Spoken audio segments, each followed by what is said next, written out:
Hello dear friend, इस video में हम क्वेश्चन डिस्कस करेंगे Odisha DGT science physics chemistry math का सॉल्यूशन। ये पेपर 7 मार्च 2022 को हुआ था और बैच 2 का क्वेश्चन पेपर है ये। इस पेपर में फिजिक्स के टोटल 30 क्वेश्चन थे फिजिक्स सेक्शन के, तो उन 30 क्वेश्चन को हम डिस्कस करेंगे। टीजीटी साइंस के लिए दो तरह के पेपर होते हैं, एक फिजिक्स केमिस्ट्री मैथ वाला और एक में आती है बायोलॉजी बॉटनी जूलॉजी ये सब चीजें। तो फिलहाल मैं वो पोर्शन ही सोल्व करवाऊंगा जिसमें फिजिक्स आ रही है, और ये पार्ट 1 रहेगा जिसमें क्वेश्चन नंबर हम 51 से 60 डिस्कस करेंगे। ये आपको क्यों पढ़ना चाहिए, क्यों करना चाहिए? अगर आप किसी भी टीजीटी या पीजीटी एग्जाम की तैयारी कर रहे हैं जिसमें फिजिक्स आती हो, तो उसके लिए आपको बहुत ज्यादा हेल्पफुल रहेंगे इसके questions. So let us start now with question number 51. The resistance of a wire is 10 ohm. Its length is increased by 10% by stretching. तो हमें बताना है कि इसका नया रेजिस्टेंस कितना होगा। तो देखो लेंथ में कितना परसेंट का इंक्रीमेंट आ रहा है, 10% का। हमारे पास जो फॉर्मूला होता है रेजिस्टेंस का वो होता है R equal to rho L upon में एरिया। अब इस वायर को स्ट्रेच किया गया है तो इसकी लेंथ में मान लेता हूँ जो न्यू लेंथ है वो चेंज हो जाएगी। ये यूनिफॉर्म क्रॉस सेक्शन का मैंने मान लिया कि इसकी नई लेंथ एल डैश है, और जब इसको स्ट्रेच कर रहे हैं तो उसका एरिया कम हो जाएगा। ठीक है, लंबाई बढ़ेगी तो एरिया कम हो जाएगा, वॉल्यूम कांस्टेंट होगा। तो मैंने मान लिया कि इसका नया एरिया ए डैश है। फिलहाल हम ये कह सकते हैं कि जो नई लेंथ होगी इट इज इंक्रीज बाय 10%। तो जितनी पहले थी लेंथ अब उसमें 10% का इंक्रीमेंट हो गया है, तो इसको हम ऐसे लिख सकते हैं। तो देखो ये कितना आ जाएगा, 100 + 10 मतलब 110 L अपॉन में 100, यानी कि जो नई लेंथ होगी इट विल बी 11/10 भी आप इसको लिख सकते हैं, बट फिलहाल मैं इसको चलिए इसको 11/10 लिख लेते हैं, 11/10 ऑफ L। अब लेंथ इंक्रीज हुई है लेकिन एरिया तो डिक्रीज होगा, क्योंकि जितनी वॉल्यूम पहले थी उतनी वॉल्यूम बाद में भी रहेगी। एक्चुअली मैं नया रेजिस्टेंस निकालना चाहता हूं तो मुझे पता होना चाहिए कि नई लेंथ कितनी होगी, नया एरिया कितना होगा। ठीक है, हमें ओरिजिनल रेजिस्टेंस पता है। अब यहां से हम लिख सकते हैं एरिया इंटू में लेंथ। देखो इसकी वॉल्यूम क्या हो गया, क्रॉस सेक्शन एरिया इंटू में लेंथ कर दो तो इसकी वॉल्यूम पता लग जाएगी। तो it will be equal to A dash L dash. मुझे एल डैश एल में रिलेशन पता है, अब मैं ए और ए डैश में रिलेशन निकाल सकता हूँ यहाँ से। तो ए डैश इक्वल टू हो जाएगा एल अपॉन में एल डैश इंटू में ए। देखो यहाँ से मैं इसको ऐसे भी तो लिख सकता हूँ, एल डैश अपॉन एल की वैल्यू 11/10 आएगी। तो ए डैश कितना हो जाएगा, मतलब न्यू जो एरिया है will be L upon L dash. तो एल अपॉन एल डैश की वैल्यू तो एल डैश अपॉन एल है, तो एल अपॉन एल डैश कितना आ जाएगा, 10 अपॉन में 11 ऑफ ए। तो मुझे नया एरिया भी पता चल गया और मुझे न्यू लेंथ भी पता चल गई। तो हम नया रेजिस्टेंस फाइंड कर सकते हैं। जो नया रेजिस्टेंस होगा it will be equal to rho नई लेंथ और नया एरिया।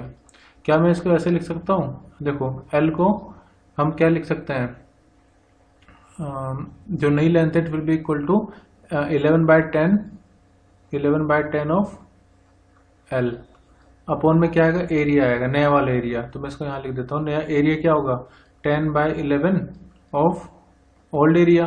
तो 11 जाएगा ऊपर मल्टीप्लाई में, यानी कि जो नया रेजिस्टेंस होगा it will be equal to rho L upon area. तो देखो आएगा ही आएगा, बाकी जो चीज है ये 11 × 11 हो जाएगा, तो 11 × 11, और ये कितना हो जाएगा 10 × 10। इसका मतलब ये होगा कि जो नया रेजिस्टेंस होगा इट विल बी 11/10 का स्क्वायर इंटू में रो एल अपॉन ए क्या है, पुराना वाला रेजिस्टेंस है। या आप इसको ऐसे भी तो कह सकते हैं कि जो नया रेजिस्टेंस होगा इट विल बी 1.1 का स्क्वायर टाइम्स ओरिजिनल रेजिस्टेंस, मतलब कि 1.1 का हम मल्टीप्लाई करेंगे यहाँ पर। तो आर डैश कितना आ जाएगा 1.1, देखो 11 का स्क्वायर कितना होता है 121, तो 1.1 का स्क्वायर कितना हो जाएगा 1.21। तो 1.21 इंटू ओरिजिनल रेजिस्टेंस कितना है वो है 10। तो 1.21 में 10 की मल्टीप्लाई करोगे तो नया रेजिस्टेंस आपको मिल जाएगा 12.1 ओम। तो इसका मतलब ऑप्शन ए करेक्ट होगा यहाँ पर। देखो आप इसको थोड़ा फास्ट भी कर सकते हो, ये मैंने एक्सप्लेन किया इसलिए ज्यादा टाइम लगा, आप रेशो लेकर के भी कर सकते थे इसी को। तो जो नया रेजिस्टेंस है वो इंक्रीज हो जाएगा और कितना हो जाएगा 12.1। नेक्स्ट है which of the following is a vector quantity, इनमें से कौन सी वेक्टर क्वांटिटी है वो बताना है। Current density. करंट डेंसिटी को हम जैसे डिनोट करते हैं, जो कि होता है करंट पर यूनिट एरिया, तो I/A इसको बोलते हैं। और इसको हम ऐसे भी लिख सकते हैं कि जो करंट होगा it will be equal to J.dA। Actually area vector और J दोनों वेक्टर क्वांटिटी होती है, तो करंट डेंसिटी एक वेक्टर क्वांटिटी है, तो इसका आंसर ये होगा। वाटलेस करंट तो वो तो जीरो हो गया, मतलब वाटलेस करंट का मतलब है जो पावर फैक्टर cos फाई की वैल्यू अगर मान लीजिए जीरो के बराबर है तो वाटलेस करंट कहलाता है। करंट तो आपको पता है करंट जो है वो स्केलर क्वांटिटी होती है, और पावर भी क्या होती है, स्केलर क्वांटिटी होती है। तो यहाँ पर करेक्ट आंसर होगा option A. Next question 53। An unknown resistance R1 is connected in series with resistance 10 ओम। एक अननोन रेजिस्टेंस है जिसको हमने 10 ओम के साथ कनेक्ट किया हुआ है, तो ये हो गया 10 ohm. This combination is connected to one gap of a metre bridge. अब इसको मीटर ब्रिज से हम कनेक्ट करेंगे। एक्चुअली इसमें दो गैप होते हैं। जैसे अगर मैं मीटर ब्रिज बनाऊं, यहाँ पर मीटर ब्रिज की टोटल लेंथ कितनी होती है, 1 मीटर की या फिर 100 सेंटीमीटर की। इसमें दो गैप होते हैं, एक तो मान लेते हैं P और एक होता है यहाँ पर इसी से कनेक्ट होगा Q। तो होता है कि P/Q जो होता है वो L/100 - L के इक्वल होता है। एक्चुअली यहाँ पर यही प्रिंसिपल काम करता है कि रेजिस्टेंस डायरेक्टली लेंथ पर डिपेंड करता है मीटर ब्रिज में। तो एक गैप में मतलब P की जगह पर तो हमने R1 और 10 ऐड कर दिया है। फिर जो दूसरा गैप है उसमें हमने आगे बोला this combination is connect to one gap of a metre bridge, while दूसरे ग्रुप में हमने R2 को कनेक्ट कर दिया यहाँ पर ऐसे R2। अब जो बैलेंस पॉइंट है मीटर ब्रिज से कनेक्टेड होंगे दोनों पॉइंट, तो जो बैलेंस पॉइंट है वो है 50 सेंटीमीटर पर, ठीक है। अब बाद में क्या हो रहा है, now when the 10 ohm resistance is remove. अब 10 ओम के रेजिस्टेंस को हमने रिमूव कर दिया है और बैलेंस पॉइंट अब 40 सेंटीमीटर पर शिफ्ट हो गया है। यानी कि अगर मैं इसी डायग्राम को वैसे बनाऊं तो अब हमारे पास R1 है पहले गैप में, फिर दूसरे गैप में R2 कनेक्टेड है। इसमें बीच में हम गैल्वेनोमीटर लगाते हैं, जो कि लगाते हैं R2, और ये इससे कनेक्टेड होगा। और जो नई बैलेंसिंग लेंथ है मैं इसको L' बोल देता हूँ, ये 40 सेंटीमीटर पर है, ठीक है। अब P/Q किसके बराबर होता है, L/100 - L। आप सोचो कि ये पूरा P है, ये पूरा Q है, फिर दूसरे केस में ये P है और ये Q है। तो यहाँ पर मैं ये लिख सकता हूँ, देखो इन दोनों का मतलब P की वैल्यू यहाँ पर R1 + 10 के बराबर होगी ना। क्यों, क्योंकि जब रेजिस्टेंस सीरीज में कनेक्टेड होते हैं तो उनका इक्विवेलेंट फॉर्मूला होता है R1 + R2। तो इसलिए यहाँ पर P/Q L/100 - L के इक्वल होगा। P की वैल्यू R1 + 10 अपॉन में R2 इक्वल टू 50। तो देखो 100 - 50 करोगे तो 50 तो आएगा, मतलब कि 50/50 कितना हो जाएगा, 1। तो यहाँ से मुझे एक चीज पता चल रही है कि R1 + 10 R2 के इक्वल हो जाएगा जब आप उसको 1 से मल्टीप्लाई करोगे। तो एक इक्वेशन आ गई। सेकंड केस में जो बैलेंसिंग लेंथ है 40, मतलब P/Q अब किसके बराबर हो जाएगा, 40 अपॉन में 100 - 40 के। P की जगह पर क्या है R1, Q की जगह पर है R2, तो R1/R2 40/6 आ जाएगा 60। इसको आप 4/6 भी लिख सकते हैं या फिर आप इसको 2/3 भी लिख सकते हैं।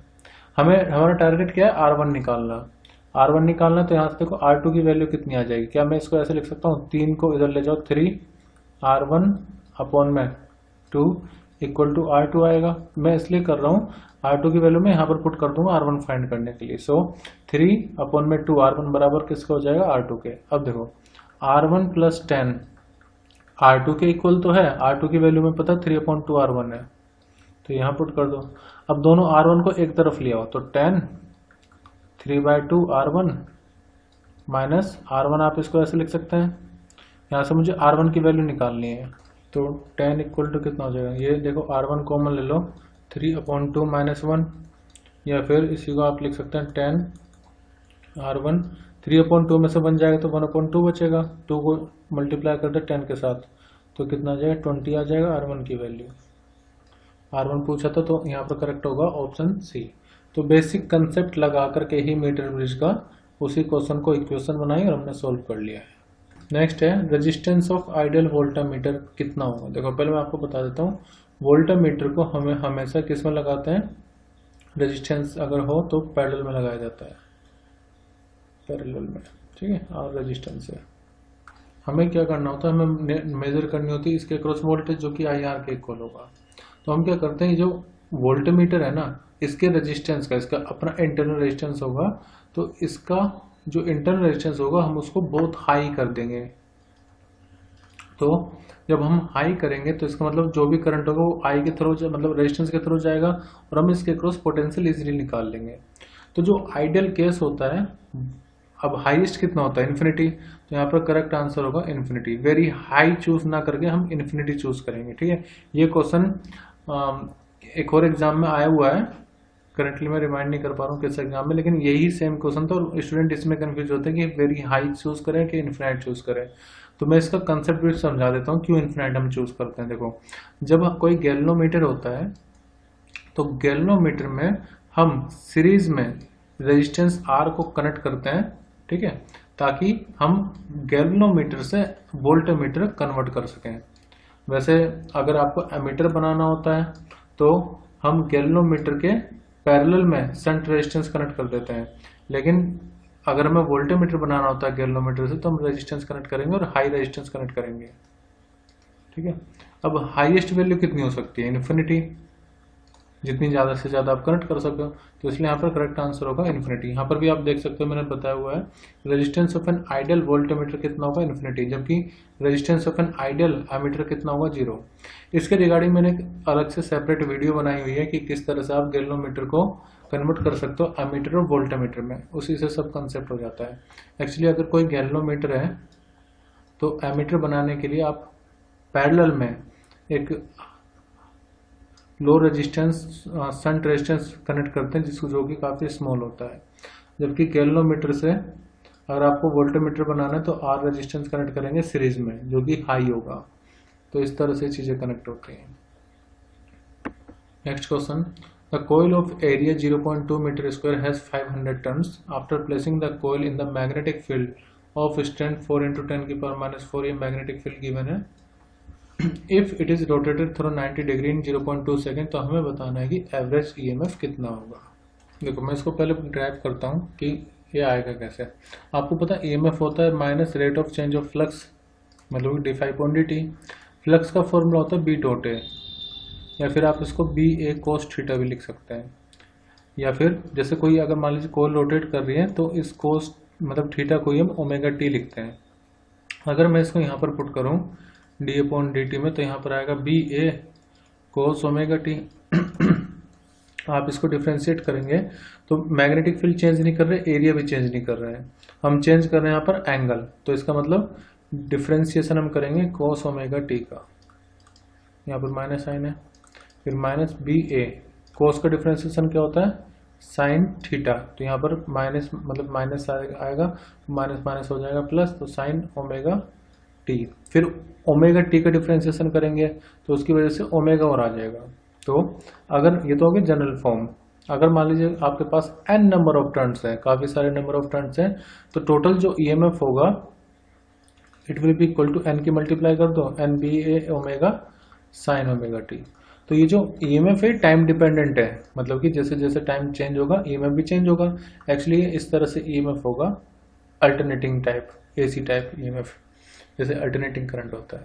तो अगर मैं यहाँ की पीक वैल्यू देखूँ तो साइन के आगे जो भी होता है ना, वो उसका पीक वैल्यू या कह दो एम्पलीट्यूड, वो रिप्रेजेंट करता है। तो इसका मतलब जो पीक वैल्यू होगी यहाँ पर EMF की, वो होगी NBA ओमेगा। हमें तो एवरेज EMF निकालना है, मैं पीक क्यों निकाल रहा हूँ। देखो एक रिलेशन होता है एवरेज में और पीक में।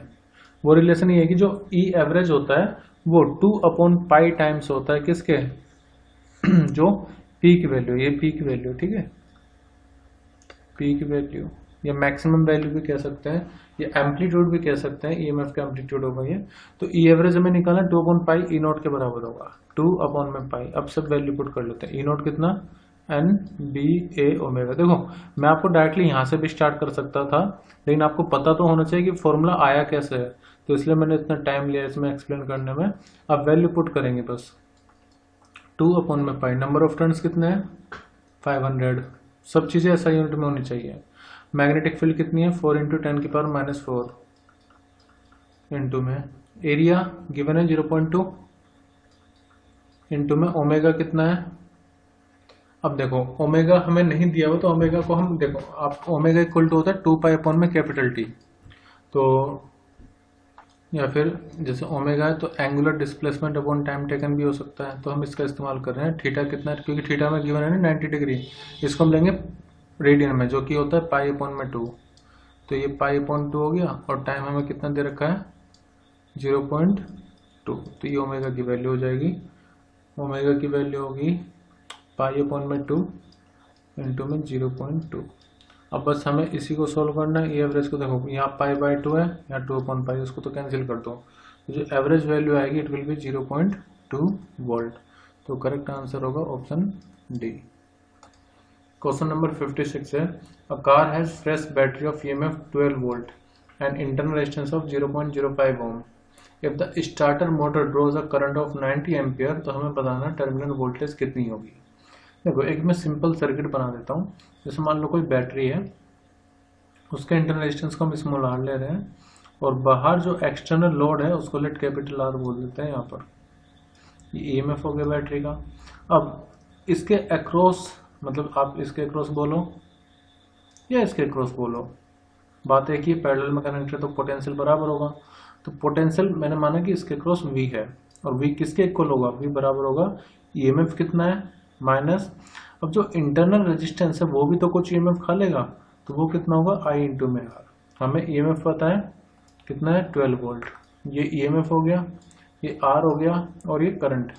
तो बस इक्वेशन यूज कर लेंगे। अब I कितना है 90 एम्पियर इंटू आर कितना है इंटरनल रेजिस्टेंस 0.05, तो 12 माइनस 90 इंटू 0.05, इसको जब हम सोल्व करेंगे आएगा 12 माइनस 4.5 या फिर 7.5 वोल्ट। तो करेक्ट आंसर होगा ऑप्शन डी।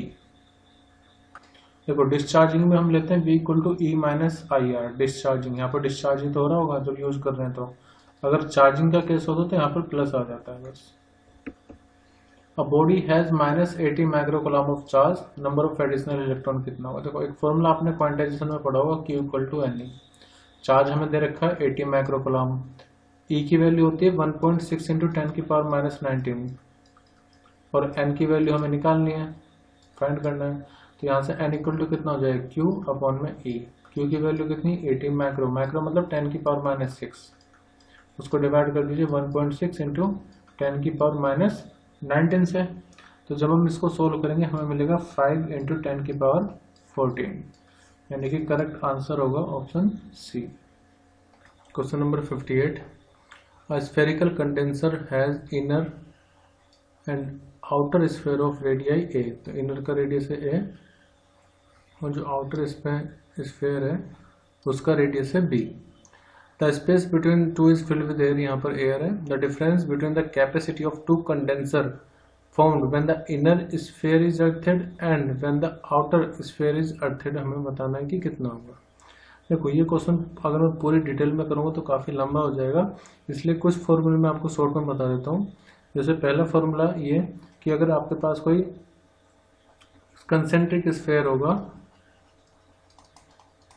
इसी तरह का, जिसका इंटरनल रेडियस ए और आउटर रेडियस बी, तो उसका जो कैपेसिटेंस का फॉर्मूला होता है वो होता है C equal to 4 pi epsilon naught A B upon में B minus A when outer sphere is earthed। ठीक है, ये कब है, जब आउटर वाले को अर्थेड करेंगे। फिर सेकेंडली अगर मान लीजिए इनर स्फेयर को आप अर्थ कर रहे हैं, इनर स्फेयर इज अर्थेड, तो जो इसको मान लेते हैं C1 और ये है C2। जब इनर स्फेयर को अर्थ करेंगे यहाँ पर, तो फिर फॉर्मूला हो जाएगा 4 पाई एप्सिलॉन नॉट। अब ए बी था पहले, यहाँ पर तो b माइनस ए ही रहेगा, लेकिन यहाँ पर आ जाएगा b का स्क्वायर ओनली। देखो मैं डायरेक्टली यहाँ पर बता रहा हूँ, इसको अगर आपको डिटेल में देखनी है तो मैं इसकी अलग से वीडियो बना करके अपलोड करूँगा, आप उसमें पूरा डिटेल ये चेक कर सकते हैं किस तरह से फॉर्मूले बनते हैं। तो हमें निकालना है कैपेसिटेंस का डिफरेंस, तो जो C2 माइनस C1 आएगा डिफरेंस इन कैपेसिटी,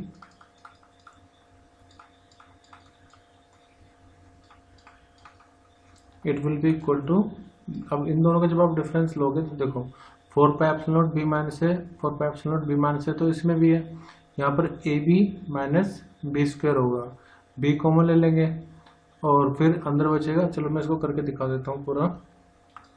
C2 कितना है 4 पाई एप्सिलॉन नॉट बी का स्क्वायर अपॉन में बी माइनस ए है, और ये है 4 pi epsilon naught minus sign लगा देते हैं ए बी अपॉन में बी माइनस ए।